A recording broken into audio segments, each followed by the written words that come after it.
Eu trouxe aqui, então, uma apresentação com tudo sobre a compulsão alimentar, né, o que que é, o que causa, possíveis tratamentos, para trazer um panorama sobre o tema. Como eu vim conversando nas redes sociais, é um tema muito relevante, né, não só por promover sofrimento, um grande sofrimento para quem vive, mas por ser uma questão muito prevalente, como a gente vai ver aqui hoje. Né? A gente tem a sensação de que é algo raro, né, que poucas pessoas vivem, mas, na verdade, é mais presente do que a gente imagina. Mas é uma condição que não é muito falada, existem muitos tabus, né? As pessoas acham que é falta de força de vontade, que é falta de controle, e acaba que, né, com todos esses tabus, não se fala muito, né? A gente acaba guardando em segredo. Então, bora lá. Bom, só para me apresentar rapidamente, né? Para quem não me conhece, eu sou nutricionista, eu sou pós-graduada em transtornos alimentares, já faz 10 anos que eu atuo com essa área, com uma abordagem do comportamento alimentar, trabalho bem fortemente com uma abordagem que chama intuitiva, que em português seria alimentação intuitiva, né? Eu fiz toda a formação oficial diretamente com a autora, e é uma abordagem que, inclusive, vou falar um pouco para vocês hoje, porque ela tem sido muito recomendada para o trabalho de questões do comportamento alimentar, como compulsão alimentar, essa sensação de perder o controle, né, com a comida, a sensação de ser viciado, né, entre aspas, em comida, que são sintomas que a gente chama de disfunções do comportamento alimentar. Tenho 4 livros também, né, para quem não conhece, todos são dentro dessa área do comportamento alimentar, alguns mais técnicos, ou um infantil, um de ficção, mas todos são dentro dessa temática, né, que é a temática que eu vivo, que eu trabalho, que é a do comportamento alimentar. Não vou, né, me prender muito nisso para a gente dar segmento, mas eu queria contar para vocês por que esse assunto é tão importante para mim. Caso, né, talvez algumas de vocês já conheçam um pouco da minha história, não vou gastar muito tempo nisso, mas eu queria contar, porque a compulsão alimentar é um tema que não só eu vejo diariamente no consultório, mas também já fez parte da minha vida. Então, vou contar rapidamente, né? Na verdade, tudo começou, né? Vou ter essa fotinho aqui, quando eu entrei na faculdade de nutrição, o que acaba sendo quase que uma grande ironia, né? Porque foi quando eu comecei na faculdade de nutrição que eu comecei vários problemas alimentares. Não estou dizendo aqui que foi a causa, né? Mas foi algo que potencializou, né? Por quê? Eu vim de família que, como todo brasileiro, né, gosta muito de comer, a comida sempre foi algo muito especial, mas eu sempre assisti de perto os meus familiares sofrendo com a questão do peso, né? Sempre em dieta, era dieta do shake, Herbalife, dieta do chimarrão, tudo que é tipo de dieta eu via parentes fazendo.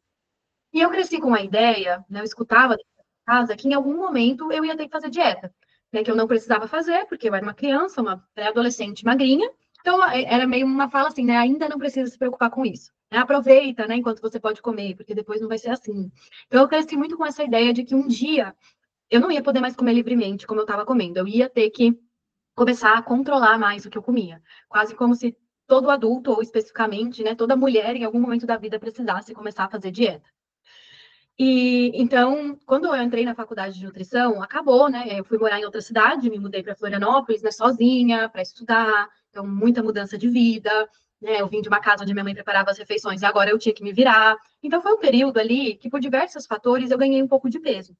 Hoje eu olho para trás e vejo que normal, né? Tava ali pós, né, adolescência, aquela coisa, né? O corpo muda, mas na época eu entendi que era o momento que eu tinha que começar a fazer dieta. E foi quando, potencializado ali, né, pelo curso também, eu comecei de fato a tentar fazer várias dietas restritivas.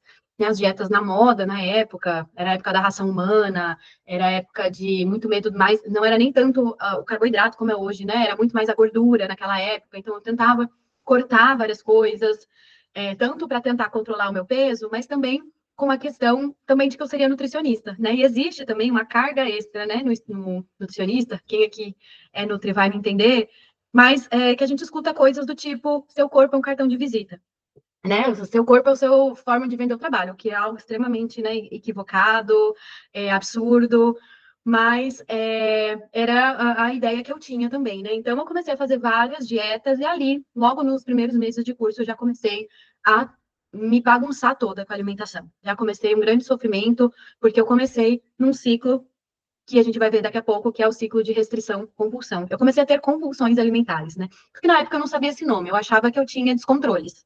Então eu seguia a dieta direitinho, pelo dia, geralmente, Mas quando chegava ali de noite, geralmente fim de tarde, fim de semana, eu sentia que eu perdia o controle e eu começava a comer desesperadamente, sem saber o que estava acontecendo, achando que era realmente falta de força de vontade. E segui nisso. Durante os anos de faculdade, eu dei uma migrada, né? Então, eu vivia compulsão alimentar, mas eu tive alguns meses, um meio ano mais ou menos, que eu vivia anorexia nervosa, então eu cheguei a perder 20 quilos, e ter várias consequências da desnutrição, né? Manchas no corpo, fraqueza, né? Desnutrição. E depois disso, eu voltei a ter compulsão e migrei para bulimia nervosa, onde eu tinha compulsão alimentar, mas eu praticava algum tipo de compensação, que no caso era o vômito, uso de laxantes, exercício extenuante. Então, eu fiquei migrando, né, de transtorno alimentar, tentando encontrar ali, na verdade, um jeito de controlar o que eu comia. E nisso o peso oscilou muito, né? Porque na anorexia nervosa eu perdi muito peso, depois na bulimia eu reganhei tudo, um pouco. Então, eu cheguei a ter em um ano um efeito sanfona de 30 quilos. E aquilo, né, para uma moça nova, fazendo nutrição, né, cresci com a minha família, né, vivendo tudo isso, foi algo bem desesperador. Foi quando eu cheguei mais para frente do curso. Opa, aqui, já passei dessa foto, continuando. Né? Quando eu cheguei mais para frente do curso, mais ou menos no penúltimo ano, na época, a gente aprendia a prescrever cardápio. E aí eu fiquei muito empolgada, porque eu pensei, agora eu vou conseguir controlar a minha alimentação, porque eu vou calcular um cardápio para mim, com inclusive coisas que eu gosto, e vou conseguir controlar. E aí foi uma grande crise, né, esse ano de faculdade, porque eu calculava para mim, como eu aprendia os cardápios, e eu não conseguia seguir por muitos dias. Então, eu ajustava e não conseguia seguir. Eu sempre continuava tendo esses episódios de perda de controle, que eu não sabia, né, que era uma questão, eu achava só que eu não conseguia manter a dieta. Então, foi uma grande crise, eu não sabia se eu queria continuar na nutrição. E foi mais ou menos nessa época que eu conheci sobre os transtornos alimentares. Comecei, né, a ouvir sobre isso, comecei a me interessar pelo assunto, comecei a ler sobre o assunto. Na faculdade, na época, eu acredito que ainda hoje, não se falava muito sobre transtornos alimentares. Né? Então, eu lembro que eu tive uma aula, assim, acho que foi até na disciplina de psicologia que a gente tinha, que era inclusive opcional, optativa, né? Não era obrigatória, que foi sobre transtornos alimentares, e eu comecei a me interessar sobre o assunto. Né? Me identifiquei, porque eu comecei a dar nome às coisas, e aí eu comecei a estudar e buscar entender mais sobre aquilo, que foi a primeira vez que eu entendi que eu podia estar vivendo transtorno alimentar. Nesse meio tempo, gente, eu procurei muita ajuda, né? Eu não fiquei também seguindo com aquilo sozinha. Eu procurei muita ajuda, né, para entender, tentar controlar aquilo que estava acontecendo. Então, eu passei, claro, por nutricionistas, tanto nutricionista da cidade, assim, né, do plano, quanto do próprio ambulatório do hospital universitário. Passei por psicóloga, passei por psiquiatra, tentando entender e manejar aquilo tudo que eu vivia, né, a sensação que eu tinha que era muito descontrole, e estava muito insatisfeita com o peso, e muito insatisfeita com a profissão. Então, eu buscava ajuda, mas eu tive muitos desafios nesse sentido, né? Os profissionais não entendiam o que eu estava vivendo. Muitos deles não identificaram que era compulsão, que era transtorno alimentar, e até os que identificaram também não conseguiam me ajudar muito. Né? Assim, eu lembro muito de passar em nutricionista e ela ficar assim, não sei, né? Assim, o que você pode fazer quando bate esse momento de fissura que eu falava, né? Sei lá, né? Eu ouvi coisas do tipo, escova o dente, toma água, sai de casa, vai dar uma volta. Então, nada de fato conseguia me ajudar. Aí foi então que eu comecei a estudar sobre o assunto, e um pouco mais para frente que eu consegui uma vaga num grupo de transtornos alimentares com um psicólogo e psiquiatra especialistas na área, que foi quando eu comecei a receber mais tratamento diretamente, né, para transtorno alimentar, e comecei num processo de recuperação. Então, a gente discutia, né, sobre imagem corporal, sobre o que era essa doença, sobre o que a comida significava, e aí foi onde eu comecei o meu processo de recuperação. Então, nessa época, eu até botei aqui o NEDA, porque eu consegui um estágio por meio da faculdade na National Eating Disorders Association, que é uma associação nacional de transtornos alimentares nos Estados Unidos, e eu estagiei lá, então também foi um período muito importante para mim, para entender melhor os transtornos alimentares, fez parte do meu processo de recuperação, e aí também foi muito importante para mim, porque eu vi uma luz no sentido profissional, né, no que eu quero trabalhar. Então, já que eu não consigo trabalhar, né, já que nem eu consigo seguir meus próprios cardápios, eu não vou trabalhar na nutrição clínica como eu tinha a intenção, né? Eu vou tentar, então, trabalhar com transtornos alimentares que pode ser que eu consiga ajudar mais, né? E aí, então, mais para o fim da faculdade, foi quando eu conheci a nutrição comportamental e o Intuitive Eating, que eu fiz a formação. E isso foi muito importante para minha vida pessoal, porque quando eu estava participando do grupo, né, tendo terapia, psiquiatria, isso me ajudou muito, mas não resolveu totalmente. E eu só fui entender isso muito depois, porque faltava um componente. Né? Então, assim, eu estava trabalhando as raízes do transtorno alimentar, eu estava lidando melhor com a minha imagem corporal, estava medicada também, né, para outras questões que eu tinha depressão associada. Então, eu estava muito melhor, mas eu não tinha uma boa relação com a comida. Eu não sabia comer. Né? Eu acordava e automaticamente pensava na dieta, né, no que eu tenho que comer certinho. Só que eu continuava presa no ciclo da compulsão. Então, faltava um componente muito importante que eu fui descobrir depois, né, com a nutrição comportamental, que é o que é um comer normal, né? O que é um comportamento alimentar saudável? Eu, da minha história e da própria faculdade, só conhecia o seguir um cardápio, fazer uma dieta. Era esses dois lados, ou eu estou seguindo o cardápio e fazendo a dieta, ou eu estou chutando balde. Eu não conhecia o que era uma alimentação saudável, que era um caminho do meio. Então, esse foi um fator muito importante, e depois eu fui entender o porquê que o nutricionista é tão importante na equipe, né, do tratamento de transtorno alimentar, de compulsão alimentar. Porque não só a gente precisa olhar para toda a bagagem ligada, né, ao transtorno alimentar, as questões psíquicas e tudo mais, que é também extremamente importante, mas eu precisava também aprender o como comer, né, o como me relacionar com os alimentos. Eu precisava parar de brigar com o meu brigadeiro de panela, né, eu precisava parar de ter medo da comida. Então, esse foi um processo muito importante, porque quando eu descobri a nutrição comportamental e o intuitive eating, foi quando eu comecei a olhar para meus sinais de fome e saciedade, foi quando eu parei de me proibir tanto de comer alimentos, né, porque eu me proibia de vários alimentos, só que eu acabava comendo eles todos na compulsão, né, então, foi quando eu comecei o meu processo de fazer as pazes com a comida. Então, foi mais ou menos assim que eu cheguei até aqui, né? Por isso que eu decidi trabalhar com a nutrição comportamental, com o intuitive eating, porque eu encontrei nessas abordagens, né? Eu encontrei sentido nessas abordagens para ajudar as pessoas também nesse processo de fazer as pazes com a comida. Hoje a gente tem a nutrição muito ligada, né? Muito, claro, na mídia, muito desvirtuada, assim, né? Mas muito ligada a essa coisa de emagrecimento, de cortar nutrientes, de fazer muitas restrições, né? Agora tudo é corte de carboidrato, agora tudo é proteína, mas a nutrição comportamental aparece como uma área dentro da nutrição que fala assim, calma, né? Não é assim, a gente não come matemática, nós comemos comida, a comida tem importância, né? O porquê a gente come, o como a gente come, tudo isso a gente precisa olhar.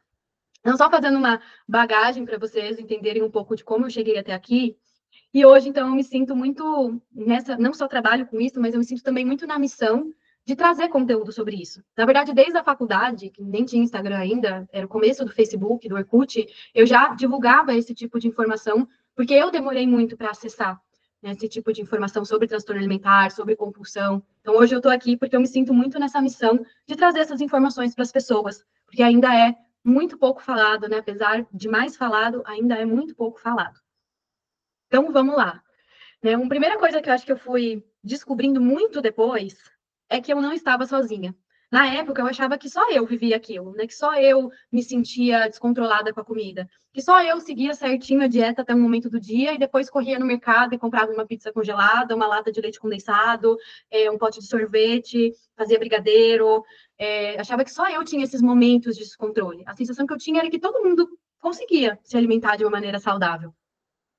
Mas aí eu fui descobrindo que não, que na verdade, se a gente for olhar ao nosso redor, né, para as pessoas que a gente conhece, para os nossos amigos, conhecidos, a gente vai ver que muita gente está sofrendo com a comida. Muita gente está sofrendo com o efeito sanfona, com essa sensação de uma hora eu estou controlando a comida, uma hora eu estou chutando balde. E a gente já vai falar mais sobre a compulsão em específico, sobre o que ela é, mas uma boa parcela também vive compulsão alimentar. Só que como eu falei, é uma questão que tem muito tabu, eu também não falava disso para ninguém, porque eu tinha vergonha de falar que eu comia desesperadamente. Eu tinha vergonha de falar que eu cheguei a roubar comida de colega de porque eu não tinha comprado nada, né, que eu podia comer. Então não era algo que se compartilha, porque existem muitos tabus.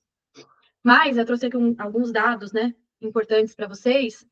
Tem alguns estudos, por exemplo, esse estudo que é um artigo de revisão, eles encontraram que cerca de 30% a 50% das pessoas com obesidade, que foi, né, o objeto de estudo deste artigo, podiam estar vivendo compulsão alimentar. né? Então, são dados bem altos. Tem uma outra revisão muito importante também, com 30 estudos, e 27 são, inclusive, estudos no Brasil. Eles investigaram pessoas com obesidade que estavam buscando um programa de perda de peso, uma clínica, algum profissional, e encontraram que 16 a 51% dos indivíduos tinham critérios para transtorno de compulsão alimentar. Tem um outro estudo também brasileiro, né, com 2.017 mulheres com sobrepeso em São Paulo, 22,6% dessas mulheres reportaram a presença de episódios de compulsão alimentar. E tem uma outra meta-análise que eu achei super importante, que é com indivíduos com obesidade submetidos à cirurgia bariátrica. Eles encontraram que 17% desses indivíduos tinham compulsão alimentar. E compulsão alimentar a gente não trata com dieta, nem necessariamente com cirurgia, né, nem com um controle. A gente precisa tratar especificamente, né, a compulsão alimentar. Então, esses são dados bem alarmantes, mostrando que talvez o caminho não seja só a gente ficar promovendo, quando a gente pensa em população, né, sobre a conscientização de ganho de peso e tudo mais, não adianta a gente ficar só promovendo dieta, a gente precisa falar sobre os problemas que as pessoas estão enfrentando, e um deles é a compulsão alimentar. Então, o que é a compulsão? Primeiro de tudo, a gente precisa entender que não é gula. Eu sempre falo isso no consultório. Eu nunca conheci um paciente de compulsão alimentar que o problema fosse gula. Sempre havia causas para aquele comportamento. Então, a compulsão alimentar, só para quem não conhece ou não sabe exatamente o que é, não se trata simplesmente de exageros. São momentos onde a pessoa realmente come uma quantidade muito grande de comida, de uma forma muito acelerada, com uma sensação de não ter controle, uma sensação de perda de controle. Então, segundo o Manual de Diagnósticos e Estatística, ele traz aqui que, para ter esse diagnóstico, a compulsão alimentar ela está associada a 3 ou mais dessas questões aqui. Comer muito e mais rapidamente do que o normal, comer até se sentir incomodamente repleto, comer grandes quantidades de alimentos quando não está com fome, fisicamente com fome, comer sozinho por embaraço devido à quantidade de alimentos que consome, né? Isso é muito comum, geralmente a pessoa está sozinha. Sentir repulsa por si mesmo, depressão ou demasiada culpa após comer. Então, é uma situação que envolve bastante sofrimento, bastante sentimentos negativos. Nas pessoas, e eu também vivia isso, o relato é que começa um alívio, justamente porque tem alguma causa, né? Então, você atende aquilo, você começa a comer, você sente um alívio, mas rapidamente você já começa a se sentir incomodadamente fisicamente, né? Porque você vai ficando muito cheio, mas também emocionalmente, porque você fica com vergonha, você se sente culpado, você não entende o que está acontecendo, por que você não consegue simplesmente não comer, se você já tinha se prometido que não ia comer. Então, é uma situação que traz bastante sofrimento para a pessoa. Eu trouxe aqui uma foto, um desenho, na verdade, e também ilustra bastante, porque tem se falado mais de compulsão, mas às vezes as pessoas também não entendem direito o que é. Às vezes as pessoas acham que eu comi um bombom a mais depois do almoço e isso já foi compulsão. Né? Eu fui lá, eu ia comer só 2 pedaços de pizza e comi 3, então eu tive uma compulsão. E não, na verdade, isso não é compulsão. Pode ser até um exagero, você comer mais fatias de pizza e ficar muito cheio, mas a compulsão, ela tem um caráter de ser uma quantidade muito grande de comida, com uma sensação, assim, de botar para dentro muito rápido, né? De botar para dentro com perda de controle. Então, aqui tem um exemplo, né? O exagero seria ali a pessoa ter, talvez, repetido, né? Um milkshake e mais comida, mas a compulsão é uma quantidade muito maior do que um exagero. Então, não é a pessoa comer 4 pedaços de pizza, é a pessoa comer a pizza inteira e mais uma barra de chocolate, né? Isso já vai ficando mais perto do que é uma compulsão. Geralmente, isso acontece em minutos, né? Ou assim, alguns autores colocam que em até 2 horas. Você come aquilo muito rápido em até 2 horas. Então, é um intervalo de tempo que você sente que você perde o controle e você começa a comer. Tem aqui uma autora que ela coloca, é como se outra coisa a possuísse, como se não fosse mais completamente si mesma. Isso é um relato que eu já escutei de várias pacientes, de que como se elas fossem possuídas. Né? Assim, tava tudo bem, de repente parece que eu sou possuída, né? E eu venho aquele desejo, vem aquela fissura, e eu preciso comer, e eu não consigo parar de comer até não caber mais. No meu TCC da graduação, eu entrevistei mulheres com um transtorno alimentar, e trouxe, algumas delas descreveram, né, o que seria uma compulsão alimentar. Trouxe a fala de uma delas. Eu costumava ir a uma padaria e pedir um pedaço dessa torta, um pedaço daquela outra torta, um sorvete, um refrigerante, um lanche, um doce, eu comprava tudo. Então eu ia a um banheiro público para comer. Deus, eu me sentia tão mal que eu poderia me matar. Então é esse caráter, né, de ser uma quantidade muito grande, escondida ou né, sozinha, com uma sensação mesmo de descontrole. de não conseguir parar, né, até realmente fisicamente não caber mais. E uma coisa que é bem importante é que para a maioria das pessoas, assim, para a grande maioria das pessoas, a compulsão ela reflete um ciclo, né? E eu achei muito engraçadinha não, né? Muito é para ser engraçadinha, mas eu achei muito precisa, na verdade, essa charge que eu vi circulando no Instagram, que é a menina seguindo a dieta, né? Então aqui de manhã, não sei, uma torradinha, uma fruta, 2 horas um peixe, né? Que seria essa onda aí da proteína, né? 18 horas uma maçã, 9 horas uma salada, 2 horas da manhã aqui, né, comendo toda a geladeira. É muito comum que a compulsão tenha esse ciclo, né? Para a grande maioria das pessoas acontece isso. A pessoa tem, não necessariamente que ela restringe muito, nem sempre a pessoa restringe igual essa charge, mas no sentido de que acontecem coisas antes da compulsão. Podem ser coisas do dia a dia, né? Coisas, situações, pensamentos, ou mesmo restrições e comportamentos alimentares, né? A pessoa restringe muito, a pessoa se proíbe muito, e depois acaba vindo a compulsão. Então, a compulsão, ela sempre tem um ciclo, sempre tem coisas que acontecem antes, e a compulsão, ela é o desfecho. E geralmente a gente não sabe disso, né? A gente acha que o problema é a compulsão, o meu problema é a noite, o meu problema é quando isso acontece no fim de semana. Mas geralmente os problemas, vamos dizer, nas causas, estão acontecendo antes, sem que a gente perceba. Queria acrescentar ainda que a compulsão alimentar, ela pode configurar um transtorno alimentar, né? Então, para quem não sabe, a gente tem hoje diagnosticados principalmente 3 transtornos alimentares, que são a anorexia, bulimia e o transtorno de compulsão alimentar. E eu trouxe aqui para vocês os critérios para mostrar que a compulsão alimentar ela pode fazer parte desses transtornos. Então, primeiro, o próprio transtorno de compulsão alimentar, quando essas compulsões são recorrentes, pelo menos uma vez por semana, por 3 meses, isso já é considerado um transtorno alimentar. Um transtorno alimentar, ele é um transtorno psiquiátrico, né, que existe um grande sofrimento associado, né? Existe um prejuízo na sua vida, existe uma perturbação na sua forma de se relacionar com o corpo, com a comida, e que traz muito sofrimento e muitas vezes consequências também físicas, né? Que podem prejudicar a sua saúde. A compulsão alimentar, ela pode também configurar a bulimia nervosa quando ela tem uma compensação, né? Então, quando depois da compulsão alimentar, a pessoa desenvolve algum mecanismo para tentar lidar, né, com aquilo que ela comeu. Então, existe, muitas vezes, né, prática de purgação, enfim, não vou, né, trazer muito desse conteúdo, mas existe alguma forma, né, às vezes até o próprio exercício físico, né, pode ser considerado uma compensação. A pessoa come e sai para fazer algum exercício físico, geralmente muito exercício, né? Então, isso já poderia, por exemplo, configurar a bulimia nervosa. E a anorexia nervosa, que é um transtorno mais restritivo, né, onde a pessoa ela consome muito menos do que ela precisa, às vezes a compulsão pode fazer parte, quando é um subtipo compulsivo purgativo. A pessoa restringe muito, às vezes por dias, e depois ela tem uma compulsão e às vezes purgação. Então, a compulsão alimentar, eu quero mostrar assim que é muito importante a gente falar disso, porque ela pode configurar realmente uma doença, né? E isso só para mostrar que assim, não é uma falta de força de vontade, né? Muitas vezes é uma doença que a pessoa está vivendo, que tem tratamento, que pode ter ajuda, mas quanto mais a gente fica preso nesses tabus, né, de que é só ter força de vontade, que é só você fechar a boca, que é só você seguir a dieta, né? A gente acaba impedindo que as pessoas busquem ajuda, porque esse tipo de frase não é tratamento para compulsão alimentar. E como a gente vai ver, na verdade, essa coisa do controle da dieta tende a piorar a compulsão alimentar. Então, o transtorno de compulsão alimentar, só para vocês saberem, né? Se for de 1 a 3 episódios por semana, é considerado leve, mas a partir disso também tem outras gravidades, né? Chegando até o extremo quando é muito.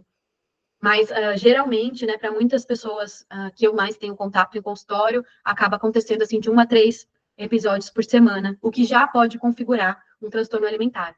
Né? As pessoas acham que é só uma falta de força de vontade, né? Já falei que não é, mas é um problema real, né, que a pessoa está vivendo. Então, a compulsão alimentar, ela pode ser uma doença, mas eu também queria trazer algo importante, que ela é um sintoma. Né? Então, a compulsão alimentar, ela tem uma função. Existem causas para você ter esse comportamento com a comida. Não é gula, não é falta de força de vontade, existem causas. E tem uma autora que eu gosto muito, o nome dela é Jeanine Roth, ela fala bastante sobre compulsão alimentar. Inclusive, foi lendo um dos livros dela, quando eu vivia compulsão alimentar, que me trouxe um insight muito importante também para o meu processo. Eu estava lendo um livro dela, que eu acho que, se eu não me engano, é aquele Mulheres, Comida e Deus, talvez algumas de vocês conheçam, que ela falava que compulsão alimentar era como um gesso. Foi a primeira vez que eu ouvi alguém falando dessa forma. E ela falava que era como se fosse um gesso. Então, ela dizia assim, que o gesso, quando você quebra, né, uma parte do corpo, você tem que usar um gesso, o gesso incomoda, ele pinica, ele te faz sofrer, mas não adianta você querer tirar o gesso, porque você tem uma perna quebrada. Se você simplesmente arrancar o gesso, você não vai conseguir andar, você vai buscar o gesso de volta. E ela falava que a compulsão era como se fosse um gesso. Existem pernas quebradas. Existe uma perna quebrada ali. Existe alguma causa. Então, se você simplesmente tenta não ter a compulsão, você tenta refrear a compulsão, você não consegue, porque tem uma perna quebrada. E você acaba buscando esse gesso de volta. Foi muito importante quando eu li isso, porque foi a primeira vez que eu vi alguém colocando a compulsão alimentar dessa forma, não só como um problema, mas como um sintoma de algo. Tem uma outra autora também que fala bastante de compulsão, que é a Sylvie Bettel, que ela fala: um distúrbio de comportamento exerce uma determinada função. É importante descobrir que função é essa. Então, é nesse sentido que a gente olha para a compulsão, né? O que que ela tá, o que está causando ela? Ou o que que ela é sintoma do quê? Então, não é falta de força de vontade, né? Vamos falar então sobre as causas da compulsão, as pernas quebradas, o que que faz com que a pessoa, que você tenha compulsão alimentar. De uma maneira muito didática, né, tentando aí trazer de uma forma muito simplista, né, só para ilustrar, vários autores colocam que a compulsão alimentar teria duas áreas de causas. Então, fatores emocionais e fatores comportamentais. Falando dos fatores emocionais, muitas pessoas já percebem isso no comportamento delas. Elas mesmas percebem que a compulsão ela vem como uma forma de lidar com problemas, com dores emocionais, com desconfortos. Isso pode ser uma das causas, né, que está mantendo a compulsão alimentar. É uma forma de eu lidar com dores que eu tenho na minha vida, com problemas, às vezes é um mecanismo que eu desenvolvi desde nova, né, sempre que eu sinto um desconforto, e geralmente é muito inconsciente tudo isso, né, mas eu sinto aquele desconforto, eu busco a comida. Esse pode estar sendo o gatilho da compulsão, né, quando eu me sinto de determinada forma, quando acontece alguma coisa na minha vida, alguma situação, quando eu me sinto sozinha ou quando eu me sinto triste, a compulsão pode aparecer como uma forma de lidar com isso, né? Então, a Silvia coloca, comer pode ser o único meio à disposição de uma pessoa, em determinado momento de sua vida, para lidar com emoções que ela considera insuperáveis. Né? A Associação Britânica de Ajuda para Transtornos do... ficou apagado, né? Mas é transtornos do comportamento alimentar, fala que não se trata de comida, mas de emoções. Então, não é uma parte que eu vou trabalhar muito, porque né, as minhas colegas aqui, psicólogas, vão poder falar muito melhor dessa parte, né, que é quando a compulsão, ela tem, e para muitas pessoas, né, a compulsão, ela vem como uma forma de lidar com dores, de lidar com problemas. Me veio agora na cabeça aquele seriado This Is Us, né, acho que também vocês devem conhecer, né, que tem uma personagem que tem compulsão alimentar, que ela mostra um pouco disso também, né, como comer, como muitas vezes em momentos onde ela se sente ali abalada, né? Quando ela se sente triste, quando ela se sente insuficiente, ela busca comida, né? Como um mecanismo de se preencher. Só queria trazer que para muitos de nós a comida tem essa função mesmo, né? Acho que a comida ela tem também um conforto.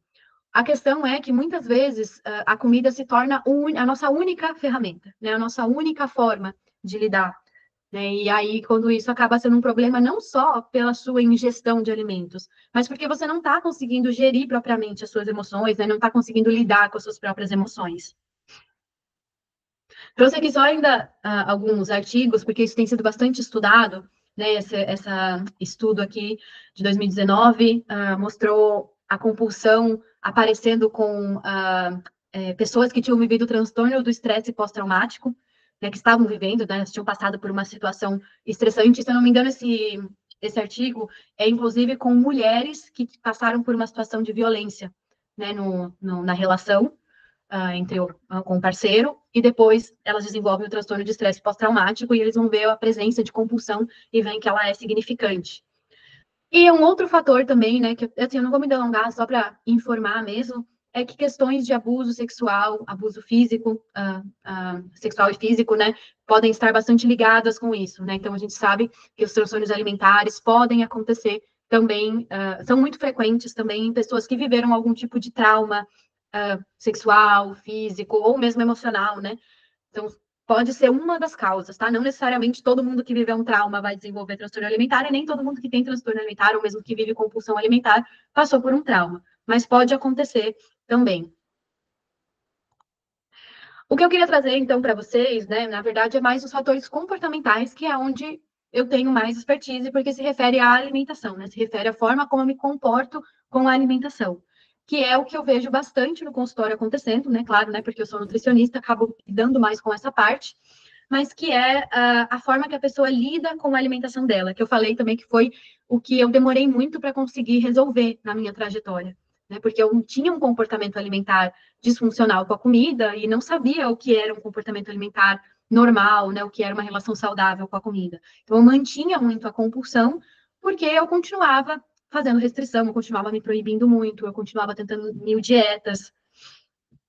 Então, assim, nesse sentido, o que aparece muito é que a prática de restrição calórica ou nutricional, que é o famoso fazer dieta, está significantemente associada ao desenvolvimento e manutenção de episódios de compulsão alimentar. Então, para muitas pessoas que vivem compulsão alimentar, existe esse fator acontecendo, da restrição, da proibição alimentar, de tentar fazer dieta, de cortar alimentos, e isso leva à compulsão. Para boa parte das pessoas, acabam operando os dois, né? Existe o fator emocional, então a pessoa tem essa questão de lidar com as emoções, com as dificuldades por meio da comida, mas existe também essa questão da culpa de comer, né, do medo de engordar, dessa coisa de cortar alimentos, de se restringir muito. Então, por isso também que é muito indicado o tratamento multidisciplinar, né, para que você consiga olhar para todas essas questões. Que a Silvia Bettel coloca que o apelo a um regime longe de remediar a compulsão alimentar pode contribuir para criar o problema. E eu acho que por isso que esse é um assunto tão importante. Até tem uma nutricionista, que é a Marlia Alvarenga, que é bem renomada nessa área, ela fala que a gente vive um paradoxo, porque as pessoas buscam profissionais de saúde, centros de emagrecimento, para tentar lidar, né, com seus problemas alimentares, e lá elas recebem uma dieta, um cardápio, uma restrição que muitas vezes piora esses problemas alimentares. Então, acaba virando um grande paradoxo. Mas como, né? Então, que isso pode estar ligado na raiz da compulsão. A primeira questão é a restrição alimentar. Restrição alimentar é quando a gente faz algum tipo de restrição de calorias ou de um nutriente. Então, por exemplo, cortar carboidrato, restringir muito o número de calorias, né, que você come. Então, você realmente está fazendo um déficit ali muito grande daquilo que você precisa comer. Nesse sentido, a compulsão alimentar, para muitas pessoas, um dos gatilhos é a própria fome, porque a pessoa restringe muito, né, igual aquela charge que eu mostrei, né, a pessoa restringe muito durante o dia, durante a semana, e quando, enfim, chega ali o fim do dia, o fim da semana, ela não consegue mais sustentar, porque existe fome. Ela está fazendo uma restrição alimentar tão grande que o corpo aumenta o sinal da fome, o corpo aumenta o desejo por carboidrato, o corpo aumenta essa ânsia por comida, e aí, quando você vai comer, ali acaba virando um episódio de compulsão alimentar. Então, para muitas pessoas, existe essa questão da restrição alimentar. E a compulsão, ela acaba. Isso acaba se retroalimentando, porque você faz uma restrição, aí você tem uma compulsão, e aí você se sente culpada, e uma forma de lidar com essa compulsão é voltar a fazer restrição. Então, você acaba ficando num ciclo mesmo, ficando presa num ciclo de restrição, compulsão, que é o nome que a gente dá. Eu trouxe aqui um estudo que é muito interessante, esse desse gráfico, que é um estudo, na verdade, esses autores, eles pegam um estudo muito antigo, que era um estudo feito na época da Segunda Guerra, que era um estudo sobre a fome. Era um estudo feito lá durante a Segunda Guerra, nos Estados Unidos, onde eles acompanharam 36 homens, homens que eram considerados saudáveis, né, estava tudo bem. Eles colocaram esses 36 homens para fazerem uma restrição muito significativa. Então, esses 36 homens ficaram dentro de uma casa, né, de lá, de um espaço onde eles moraram lá por 3 meses, e eles foram, por um período de tempo, que até aqui nessa primeira parte aqui do gráfico, em parte branca, durante 12 semanas, eles foram submetidos a uma restrição de 50%. Então, eles diminuíram pela metade o que aqueles homens comiam. E aí, o que eles viram foi, quando esses homens voltaram a comer, em liberdade, né? Então, os pesquisadores, né, liberaram a comida de novo, eles começaram a comer em quantidades muito exageradas, e eles viram várias questões importantes também. Esses homens ficaram mais obcecados por comida, eles falavam entre si sobre comida. Então, pensa, eram 36 homens da época lá, né, de antigamente, então, não era comum homens ficarem falando sobre comida, sobre trocavam receitas, né? Chegou a ter roubo na cozinha de comida. Então, eles começaram a ficar obcecados por comida. E aí, esses pesquisadores, aqui mais recentes, né, em 2012, eles pegaram esse estudo para analisar o que aconteceu no corpo desses homens. Então, aqui nesse gráfico, eles mostram isso. No branco é quando eles estão fazendo a restrição. Então, aqui eles têm uma perda, inclusive, isso é um ponto importante, eles perderam muito peso, cerca de 25% do peso foi a média de perda. Então, eles perderam aqui bastante massa gorda, né, gordura e massa magra. E nesse cinza é quando eles começam a ter a liberdade de comer de novo. Então, o cinza mais claro é quando eles têm a liberdade mais controlada. Eles deixaram esses homens comer mais, mas não totalmente livre. Eles só aumentaram mais. E o cinza escuro é quando esses homens foram liberados para comer o quanto eles quisessem. E aqui que era o ponto que eu queria chegar para mostrar para vocês. Esse quadriculado não, esse tracejado que tem ali cinzinha claro, sabe? Eu não sei se aparece para mim a ponteira do mouse, para vocês a ponteira do mouse. Mas aqui está escrito hiperfagia. Tem um tracejadinho e está em cinza claro, né? Está escrito aqui dentro hiperfagia. Hiperfagia é um aumento da fome. É o nome dado a essa sensação não, essa situação onde existe um aumento da fome. E isso acontece muito em pessoas que passaram fome ou em pessoas que foram colocadas numa dieta ou passaram por uma dieta. Quando acaba a dieta, elas têm um quadro de hiperfagia, que é uma fome aumentada. Ela passa a ter uma fome maior por um período de tempo do que antigamente, antes de começar a dieta. No caso desses homens, eles ficaram nesse quadro de hiperfagia por alguns meses. Teve alguns homens que ficaram com fome aumentada por 8 meses pós o estudo. Então, depois que eles foram, imagina, eles foram submetidos a uma restrição e por 8 meses depois eles começaram a comer de uma maneira muito mais, ter uma fome muito maior e comer muito mais do que eles comiam antes do estudo. Então, isso é a hiperfagia. E para muitos desses homens, eles começaram a desenvolver compulsão alimentar. Então, a hiperfagia é esse estado onde você tem uma fome aumentada. E isso pode, para algumas pessoas, ser o gatilho da compulsão alimentar. Então, se a pessoa faz muitas restrições durante o dia, vamos pegar aí a dieta da moda, que é a dieta low carb. Ela restringe muito, ela começa a ter uma fome aumentada, e aí isso pode acabar virando uma compulsão alimentar. Então, para muitas pessoas isso tem acontecido.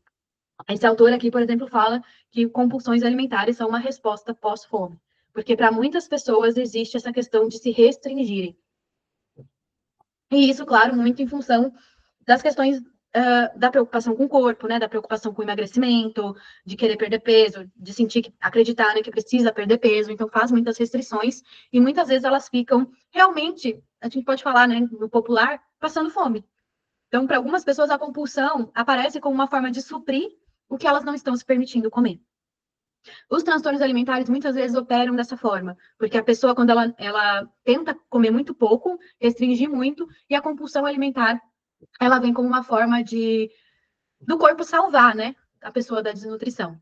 Então, esse é um dos fatores que a gente precisa olhar, né, no nosso paciente. Era algo que eu fazia muito lá quando eu vivia compulsão. Eu ficava muito presa nesse ciclo.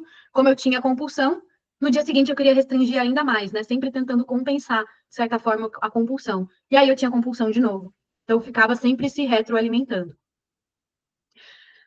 Além da restrição alimentar, tem um outro fator importante, que é a proibição alimentar, que é diferente. A restrição alimentar é quando a pessoa, de fato, come menos calorias do que ela precisa ou menos nutrientes. Já no caso da proibição alimentar, não necessariamente a pessoa está, vamos dizer assim, em déficit calórico ou déficit nutricional. A proibição alimentar é uma questão do pensamento, da cognição, onde você se proíbe ou tenta se proibir de comer alguns alimentos, ou muitos alimentos, em alguns casos, que são importantes para você. Né? São alimentos que você gosta, são alimentos importantes para você, mas você se proíbe, geralmente por questão ou por acreditar que vai melhorar a sua saúde, ou, para a grande maioria das pessoas, né, por medo de engordar. E aí, então, a proibição alimentar, ela é diferente da restrição. O que acontece? A pessoa acaba presa num outro ciclo parecido. Na verdade, é o mesmo ciclo, um ciclo parecido, né? Que é o da restrição, da proibição, da compulsão. Mas o que acontece na proibição? Na proibição, a gente tem algumas teorias que explicam do porquê que quando a gente proíbe um alimento, vamos supor que o que acontecia comigo, vou usar um exemplo real, né? Eu gostava muito de doce. E gosto, né? Mas na época eu gostava muito de chocolate, eu adorava, era uma época que eu adorava fazer brigadeiro de panela, era algo super especial para mim. Mas eu me proibia porque eu queria emagrecer, né? Eu acreditava que eu precisava emagrecer, que eu não podia comer esses alimentos, então eu tentava restringir. Eu tentava, na verdade, proibir, eu não me permitia comer. Então eu ficava, fazia aquilo tudo, né? De não comprar nada, de não ter nada em casa, ficava sempre tentando me manter o mais longe possível do doce, do chocolate, do biscoito. Então eu me proibia, só que isso acabava acontecendo, que eu ficava com mais desejo desses alimentos. Eu tinha vontade de comer esses alimentos, mas eu me proibia até que chegava um momento que eu comia. Ou porque eu estava numa situação social que tinha aquele alimento, ou porque geralmente eu não conseguia mais sustentar. Aí chegava uma hora que eu ficava com muita vontade, ia lá e comprava. E aí o que que acontecia? Geralmente eu comia, e aí vinha a culpa, né, de ter comido, e aí vinha alguns pensamentos, que são pensamentos que geralmente levam para compulsão, né, que viram para compulsão, que é, já que eu já estraguei o meu dia, né, já que eu já não consegui segurar hoje, comi chocolate, então eu vou comer também a pizza, o pão, o brigadeiro. Eu ia lá e comprava tudo que eu não tinha, que eu não me permitia comer, para comer naquele momento, né? Ou só hoje, nunca mais. Já que eu já estraguei, isso levava então a uma compulsão. Então, existem algumas teorias, como, por exemplo, a teoria do fruto proibido, que fala que quanto mais a gente se proíbe de algo que é importante para a gente, mais a gente tem uma obsessão por aquele alimento ou por aquele objeto, né? Mas no caso da comida, por aquele alimento. Então, eu fico com aquela vontade até que em alguma hora eu como. Porque é o que eu falo no consultório, né? Talvez a gente não precise de chocolate, não, mas a gente vive num mundo que tem chocolate.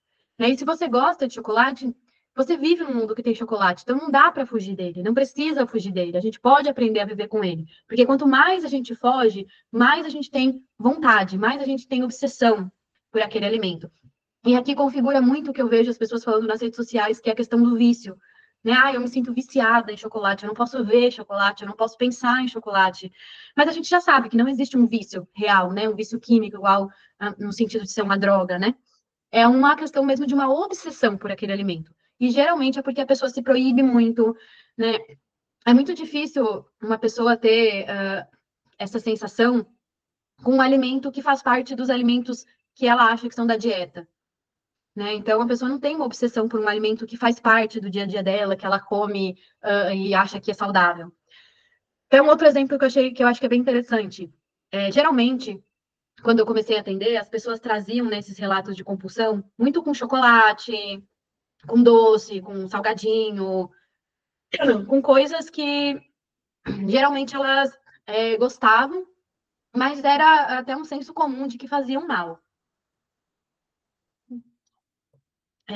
Teve uma época, né, uns anos atrás, quando começou essa coisa da low carb, e as pessoas começaram a falar que fruta engorda, que arroz com feijão faz mal. Eu comecei a ver no consultório pessoas com compulsão alimentar, que estava dentro da compulsão, arroz com feijão, que eu nunca tinha visto antes, né? A não ser, claro, que assim, a compulsão alimentar não necessariamente é só coisas que a pessoa gosta, né? Às vezes ela vai comer o que tiver pela frente, até comida congelada, até comida do lixo, né? Então, assim, não necessariamente é só coisas que a pessoa gosta, mas geralmente, se a pessoa puder escolher, ela vai escolher com coisas que ela gosta, né? Com coisas que fazem sentido para ela. Então, hoje em dia, né, as pessoas pedem muito delivery ou vão no mercado e compram várias coisas que elas gostam. E geralmente o que elas vão escolher são coisas que elas não se permitem mesmo comer ou que elas acham que elas não deveriam comer. Então, eu comecei a ver pessoas tendo compulsão delas irem lá e comer uma panela de arroz com feijão. Já vi pessoa que teve uma compulsão que ela comeu um cacho inteiro de banana, porque ela não podia comer banana na dieta dela, né, low carb. Tive pessoas que tinham compulsão por manga. Então, assim, é muito comum que os alimentos proibidos estejam ali na linha de frente da compulsão. Então, até aqui, nessa autora fala que esse conceito de abstinência, que as pessoas falam, né, não compra, não tenha em casa o chocolate, não tenha em casa o biscoito, esse é um conceito bem polêmico dentro da área de compulsão alimentar. Então, tem autores que defendem, mas tem uma evidência bem crescente mostrando que não funciona. Né? A pessoa ela acaba indo comprar, ela acaba indo encontrar aquilo de alguma forma, e que, na verdade, classificar a comida dessa forma acaba criando uma obsessão. E aí tem vários estudos bem interessantes no contrassentido disso. Ao invés de proibir a pessoa de comer, são estudos que expõem a pessoa àqueles alimentos. E até tem um estudo bem interessante com o chocolate, que eles conseguiram mensurar, né, que as pessoas que mais tentavam se proibir do chocolate eram as pessoas que mais comiam, no fim. Esse é um estudo bem interessante, porque eles convidam as pessoas sob a justificativa de que é um estudo para avaliar chocolate. Então, elas não sabem sobre o que é o estudo exatamente. É só para que elas vão comer chocolate, elas vão dar uma nota. Então, elas acham que é um estudo de avaliação de uma marca de chocolate. Só que, para um grupo de pessoas, eles falam para elas tentarem não pensar em chocolate antes de entrar na sala. Sei lá, inventam uma história, né? Mas falam para elas não pensarem em chocolate.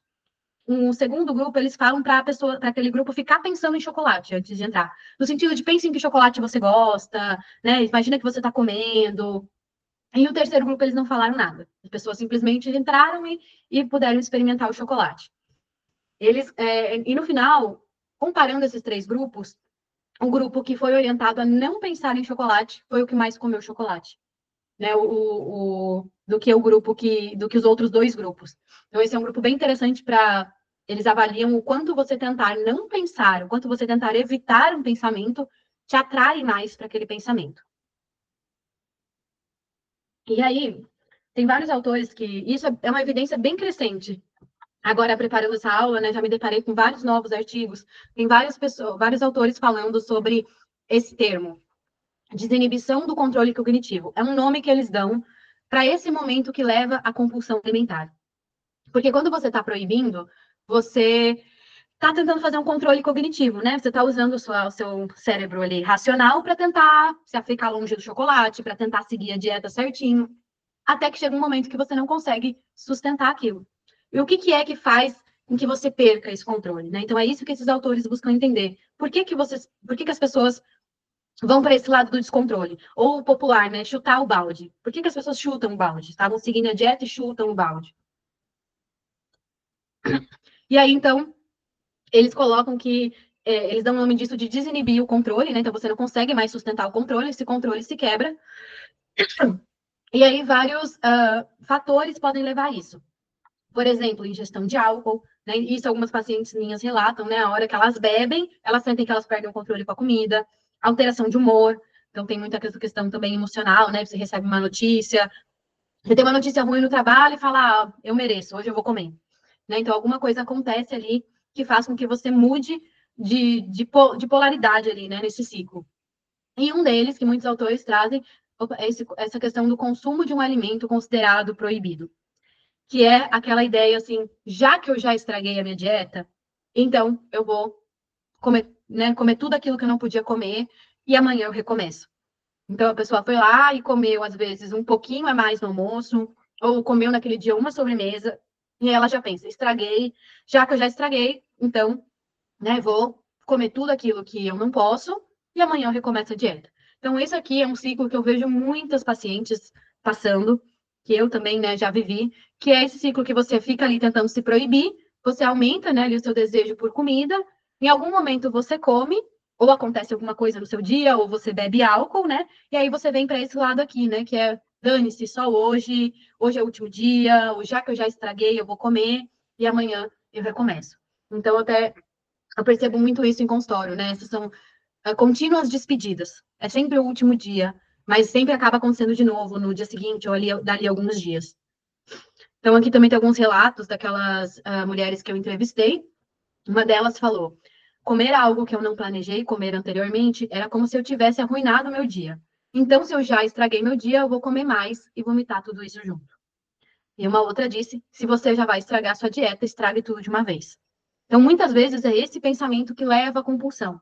Então, a pessoa fica ali se proibindo, né, de comer alguns alimentos. Então, hoje em dia, o que eu tenho visto se proíbe de comer pão, se proíbe de comer arroz, se proíbe de comer doce, né, são vários alimentos. E aí chega uma hora que vem esse momento, dane-se, e aí a pessoa come, né, geralmente em primeira mão, esses alimentos proibidos.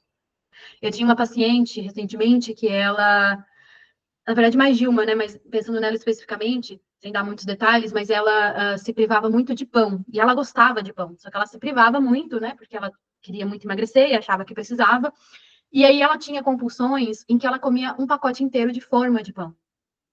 Então, e a gente vai falar aqui dos tratamentos, né, mas um dos pontos que a gente trabalhou muito, e que eu trabalho com meus pacientes, vamos olhar o que está na compulsão, olhar para esses alimentos proibidos que você gosta tanto e reintroduzir na sua vida. Né? Então, eu sempre falo, por que esperar a compulsão? Por que comer um pacote de forma lá? E se você estivesse comendo 2 fatias todo dia de manhã? Né? Claro que às vezes é muito difícil, as pessoas têm muito medo de comer, esses alimentos fora da compulsão, e a compulsão, ela sempre aparece meio como, como um alívio, né? Um respiro. Lá eu posso comer, mas é só lá, né? Fora, na minha dieta, não. Então, não, às vezes é difícil de entender racionalmente, né? Mas é como as pessoas se sentem, é como se a compulsão fosse uma exceção. Só que uma exceção que está acontecendo com bastante frequência. E aí, então, esses autores aqui colocam que apenas a intenção de fazer dieta, ou seja, a mentalidade de controle, mesmo a pessoa não se restringindo, né, não passando fome, pode aumentar o risco de compulsão. Então, só de ficar proibindo, de ficar classificando, né, os alimentos em bons e ruins, de ficar evitando comer coisas que você gosta e que são importantes para você, isso já pode aumentar o risco de vir uma compulsão. Eu trouxe também aqui um outro esquema que essa autora, ela faz esse mapa para mostrar como aqui a compulsão, né, que seria esse aqui vermelho de cima, a bulimia nervosa e a anorexia nervosa, elas têm sido um reflexo desse nosso hábito cultural, né, de fazer dieta, que é o que está em amarelo, né, que na verdade começa muito antes com verde, que é essa ideia de peso ideal e a insatisfação corporal, né? Então, isso acontece muito nos transtornos alimentares, né? Na questão da compulsão alimentar. Existe, em primeiro lugar, uma insatisfação com o corpo, né? Um acreditar que seu corpo não está bom, ou que você precisa emagrecer, essa insatisfação corporal. Isso faz com que a pessoa busque as dietas restritivas, e isso aumenta o risco, então, de desenvolver compulsão, de desenvolver, às vezes, também outros transtornos alimentares. Então, gente, a questão não é só ter disciplina, né? O tratamento da compulsão alimentar não é com disciplina, não é com restrição, não é indo tomar água, né? Não é indo escovar o dente. A gente precisa trabalhar nas causas, tanto, né, nessa parte emocional, mas também nesses comportamentos alimentares disfuncionais. Né? Uma das causas da compulsão, que era o que acontecia comigo, é o fazer dieta, é você ficar se restringindo, é você ficar classificando os alimentos em bons e ruins, e ficar se proibindo muito, ficar com culpa ao comer. E isso a gente precisa trabalhar. Então, como tratar, né, a compulsão alimentar? Eu trouxe uma frase dessa autora. Atenção, se alguém te aconselhar a seguir uma dieta rígida para remediar a situação, é porque não entende nada do problema. A gente não trata compulsão alimentar como outra dieta, né? Não existe dieta para compulsão. E eu tenho visto bastante isso, né? Pessoas que chegam falando que já tinham passado por outros profissionais que tinham dado suplemento de proteína, que tinham falado que precisava cortar o açúcar, e nada disso é tratamento para compulsão alimentar. Então, até que eu falei, né? A Marlia Alvarenga fala, né, que é uma relação paradoxal, porque as pessoas buscam ajuda da gente, né, de profissionais de saúde, e saem muitas vezes, geralmente, com uma dieta, com uma restrição alimentar, com uma proibição alimentar, que é geralmente o cerne dos problemas alimentares, né? Então, eu vejo bastante isso em consultório, as pessoas já passaram por muitos profissionais, né? E muitas vezes elas estão muito desacreditadas, né? Estão muito machucadas, muito doloridas, porque elas acham que também são fracassadas, né? Que a culpa é delas. Mas, na verdade, é porque elas também não tiveram acesso a um tratamento adequado para o problema que elas estão vivendo, né? Que é a compulsão alimentar. Então, o trabalho não é feito com restrições ou com controle, né? A gente vai, em primeiro lugar, entender a compulsão, né? Entender quais são as causas, se existem fatores emocionais, se existem esses fatores comportamentais, né? Se a pessoa está fazendo dieta, se a pessoa está fazendo restrição, se ela está passando fome, quais alimentos elas proíbem. Então, a gente vai trabalhar até dar uma sensação meio de contramão. Parece que você está fazendo um trabalho ao contrário, né? Dentro da nutrição, porque você trabalha a permissão de comer. Então, muitas vezes as pessoas ficam meio assustadas, assim, como assim você está falando que eu posso comer, né? Como que é isso? Porque, e essa é uma frase que elas me dizem, se eu me proibindo, eu já como muito, imagina se eu me permito. Mas a gente vai trabalhando essa permissão aos poucos, né? Porque eu sempre falo para elas, permissão de comer não é abrir a porteira, né? Como algumas delas falam, vou abrir a porteira e vou sair comendo. Não é nesse sentido. A permissão de comer é no sentido de eu começar a olhar, a fazer as pazes com os alimentos, a me perguntar se eu realmente quero comer, então, eu sempre falo, não é um eu vou comer, não é um eu posso comer, então eu vou comer. É um eu posso comer, o que eu quero comer.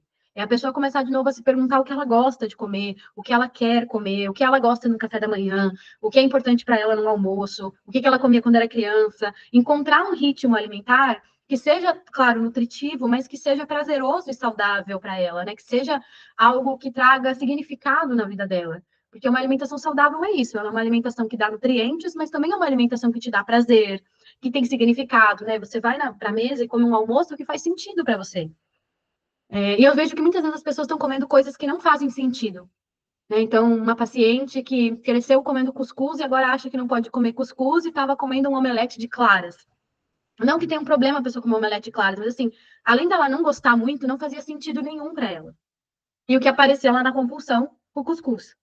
Né? Então, assim, é começar a incorporar esses alimentos de volta no dia a dia de uma maneira saudável, de uma maneira gostosa. Então, a gente trabalha muito essa coisa do prazer de comer, porque apesar da compulsão ser um comer em quantidades muito grandes, geralmente as pessoas perdem o prazer, porque é meio que só botar para dentro, né? Não é como eu falei, não é uma coisa prazerosa viver compulsão alimentar. E o comer fora da compulsão, né? A rotina do dia a dia, é um comer que não é prazeroso, não são coisas que a pessoa gosta, não era o que ela queria estar comendo. Então, as pessoas perderam bastante o prazer de comer. A gente desmistifica essas crenças de alimento proibido e permitido, né? Porque não faz sentido, não precisa ter alimento proibido, né? A gente pode comer de tudo. E observar, né? A gente trabalha também quais são as situações que levam à compulsão alimentar. Então, às vezes, como a gente viu ali, às vezes tem muito ligado à questão do álcool, às vezes é uma questão em algum momento do dia significativo. Então, é sempre quando eu chego do trabalho, porque eu chego estressada, porque eu não estou satisfeita, porque eu estou infeliz. Assim, tem outras situações, né? Claro, importantes também que precisam ser olhadas e também, né, por outros profissionais. Aqui eu trouxe, né, para a gente ir encerrando, algumas intervenções que têm sido estudadas para o tratamento da compulsão alimentar. Na verdade, esse foi também fez parte do meu TCC da pós-graduação, que foi buscar intervenções nutricionais sem dieta, que foram feitas com pessoas com compulsão alimentar e avaliaram se essas intervenções avaliaram se foi efetivo. Então, o objetivo do trabalho foi encontrar intervenções que foram feitas com pessoas com compulsão alimentar e se essas intervenções funcionaram. E as intervenções indiretas que eu encontrei foi nas abordagens Intuitive Eating, que é a alimentação intuitiva, o Health at Every Size seria o saúde em todos os tamanhos, em português, também é uma abordagem não necessariamente dentro da nutrição, né, mas uma abordagem da saúde, Mindful Eating, Eating Competence, que também em português é competências alimentares, e outras intervenções classificadas como sem dieta. Isso tem sido bem crescente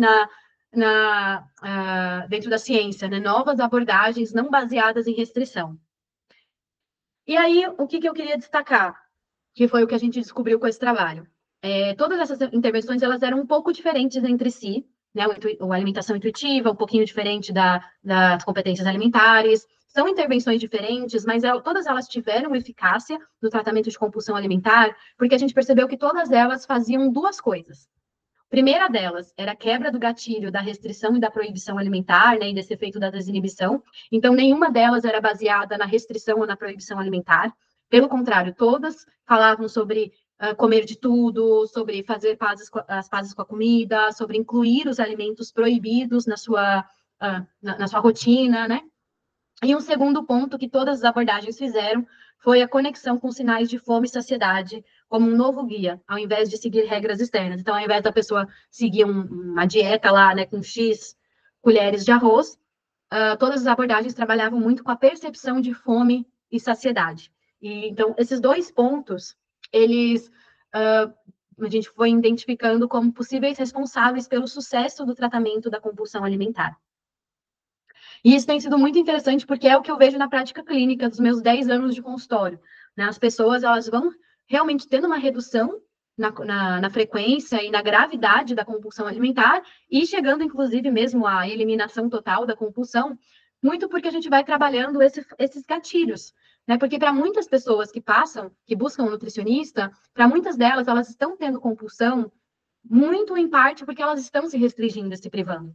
Então, quando você vai ajudando com que elas parem de se restringir, parem de se privar, né, voltem a comer de tudo, encontrem um ritmo alimentar que elas se sentem felizes, que elas se sentem satisfeitas, a compulsão ela vai deixando de ter razão para existir, né? Vai deixando de ter causa.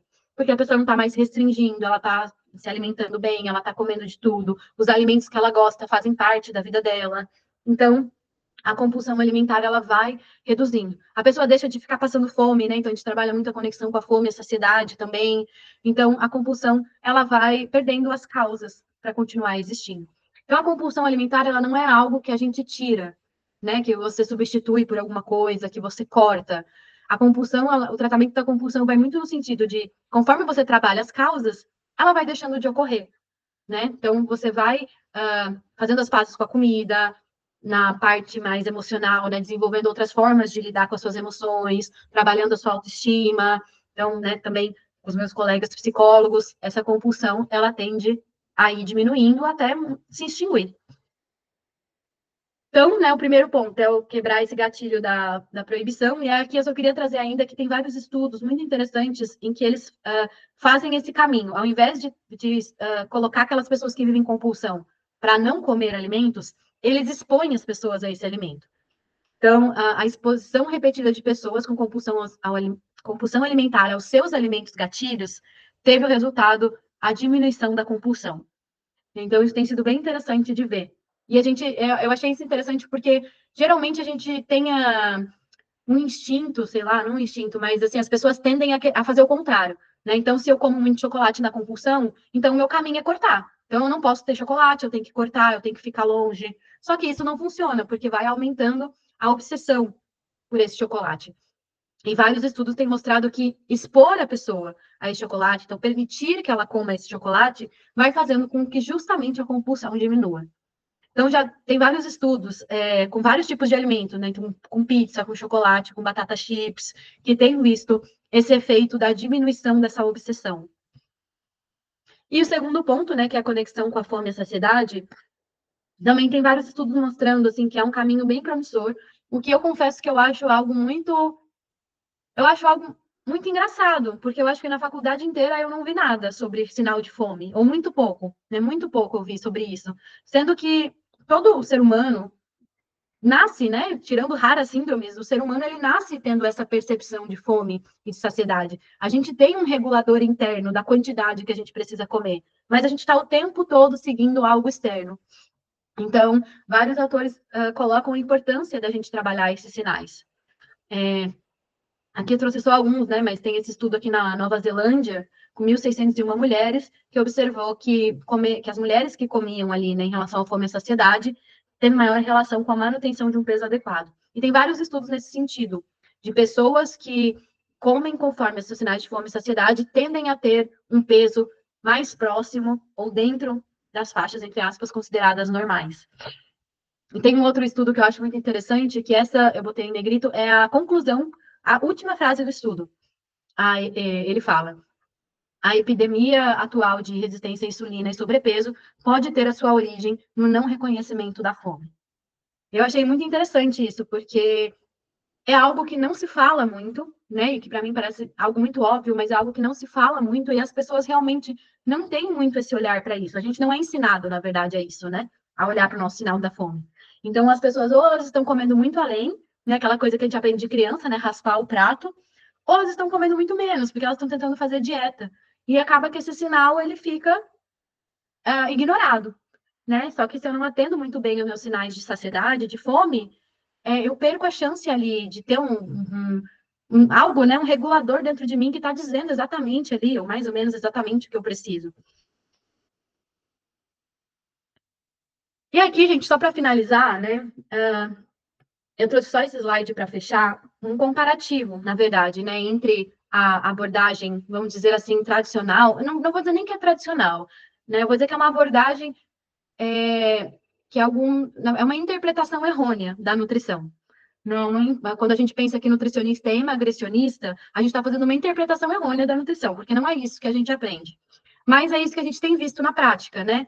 Então, assim, a insatisfação corporal, né? As pessoas se sentem insatisfeitas, é passado para elas dietas restritivas, exercício físico muitas vezes exagerado, não é compatível com o estilo de vida delas, com a realidade delas, com o preparo físico delas daquele momento, com a carga, né, de vida que elas têm. Acaba tendo muito comer emocional, que entra muito também com a nossa cultura de não ter uma boa educação emocional, né? Então a gente acaba buscando em outros lugares. E aí as pessoas acabam presas, né, no ciclo das dietas, na compulsão alimentar. O transtorno alimentar é algo que está muito crescente, né? Então, as evidências mostram que é crescente é cada vez mais em outras faixas etárias, né? Então, tem aparecido mais em crianças, em idosos, em outras faixas etárias que não apareciam tanto antes.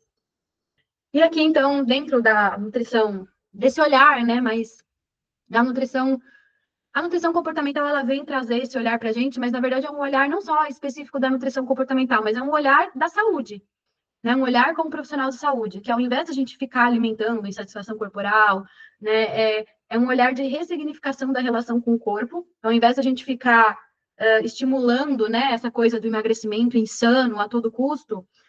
Nosso papel como profissional de saúde pode ser ajudar as pessoas a cuidarem do corpo delas, né, a se alimentarem em suficiência, a se respeitarem, a trabalhar muito a questão de não querer controlar e moldar o seu corpo, mas cuidar do seu corpo, que são coisas totalmente diferentes.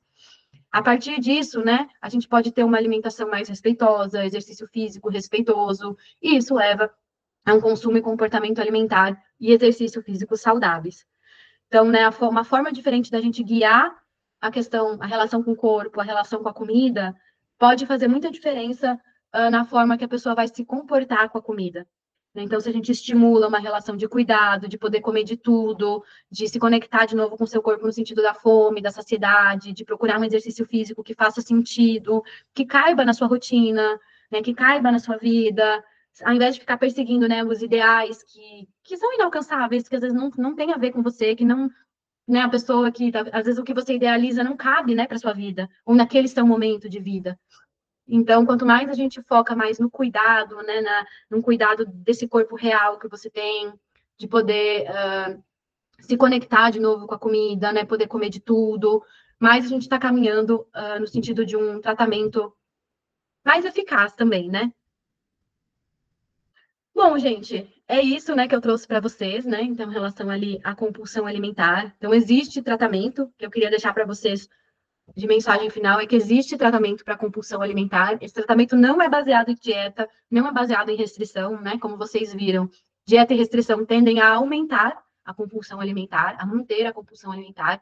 Então, o caminho de tratamento é justamente o inverso, de fazer as pazes com a comida, de reaprender a comer de tudo, de uma maneira conectada com o seu corpo, de entender as causas dessa compulsão, de entender esse comer emocional, de entender sua relação com o corpo.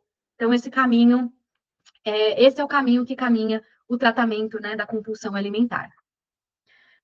De caminhos futuros, gente, então, assim, se, né, caso você se identificou com né, sente que vive compulsão alimentar, né, a partir do que a gente expôs aqui, você deixa aí a recomendação de você procurar ajuda, né, de procurar um nutricionista que seja especializado, assim, já fica de olho. Se o nutricionista vai te passar dieta, fica meio assim, observa, né, fica com um pouco de pé atrás, tenta buscar um nutricionista que tenha alguma especialização na área de transtorno alimentar, que trabalha sem foco em padrões de beleza, mas realmente com foco em saúde.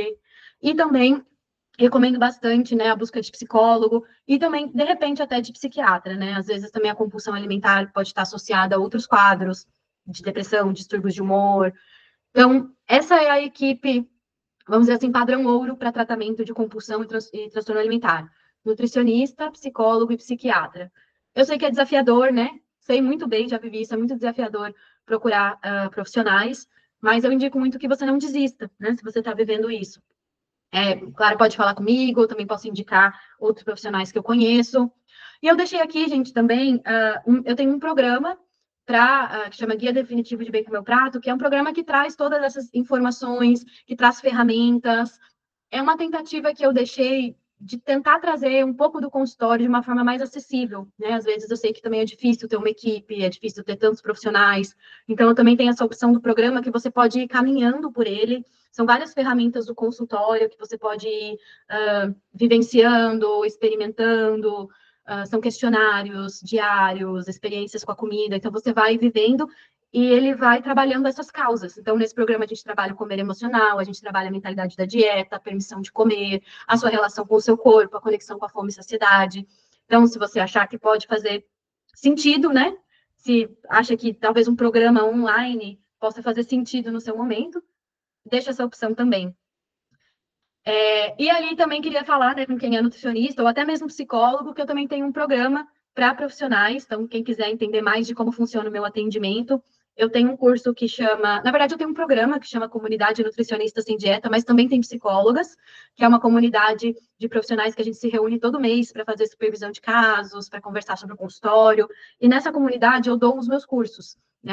As participantes têm acesso a todos os meus cursos, e um desses cursos é a capacitação no atendimento sem dieta. É um curso onde eu falo dessa realidade do consultório, né? Como trabalhar a permissão de comer.